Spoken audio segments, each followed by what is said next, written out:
భారతదేశంలో అత్యధికంగా నీటి వనరులు కలిగినటువంటి ప్రాంతం ఏదైనా ఉందంటే అది ఉత్తరాంధ్ర మాత్రమే. అదేవిధంగా భారతదేశంలో అత్యధికంగా వలసలు వెళ్తున్నటువంటి ప్రాంతాల్లో ఒక ప్రాంతం కూడా ఉత్తరాంధ్ర. కాబట్టి ఇటువంటి తరుణంలో ఇది ఎందుకు జరుగుతుంది అని సందేహపడకండి. మన యొక్క ప్రాంతంలో ఇంత నీటి వనరులు ఉండి కూడా మనం ఇంత వలస వెళ్ళిపోతున్నామంటే ఉదాహరణకి ఒక కారణం మనం చెప్పుకుందాం. జంజావతి ప్రాజెక్ట్ అని చెప్పి మీ అందరికీ తెలుసు.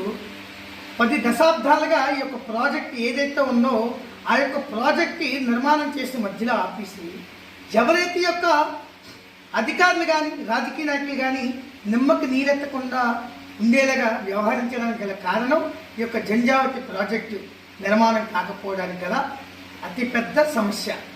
ఇదే జంజావతి ప్రాజెక్టు నిర్మాణం అయి ఉంటే దాదాపుగా 25,000 ఎకరాలకు సాగునీరు వెళ్తుందంటే మీరు నమ్ముతారా? ఇది సత్యం. 25,000 ఎకరాలు సాగునీరు వెళ్తుంది. తాగునీరు అంటే వెళ్తుంది ఒక్కసారి ఆలోచించండి ఉత్తరాంధ్ర ప్రజలారా.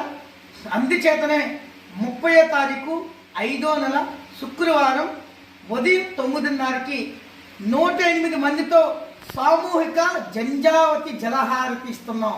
కాబట్టి ఎవరైతే ఆసక్తి కలిగినటువంటి పర్యావరణ ప్రేమికులు కానీ లేదు చెరువుల పరిరక్షణ సమితి కార్యకర్తలు కానీ మీ అందరూ కూడా తప్పనిసరిగా పార్వతీపురం అందరూ కూడా 9 గంటలకే చేరుకోవాలి. అక్కడి నుంచి మనం ర్యాలీ తప్పనిసరిగా మీ అందరూ కూడా హాజరవడే కాకుండా హాజరు కాని వాళ్ళందరూ కూడా చేయవలసిన పని ఒకటి ఉందండి. అది ఏమిటంటే ప్రతి ఒక్క గ్రామంలో మీ గ్రామంలో ఉన్నటువంటి నీటి వనరులు చెరువులు కానీ కాలువలు కానీ ఎక్కడైతే ఉంటాయో ఆయా ప్రాంతాల్లో మీరు సామూహికంగా హారతులు ఇవ్వాల్సిందిగా మీ యొక్క భారతానంద మహారాజు పిలుపునిస్తున్నారు. మీ అందరూ కూడా తప్పనిసరిగా ఈ సూచనలు పాటిస్తారని చెప్పి ఆశిస్తూ గంగా మాతాకి జై.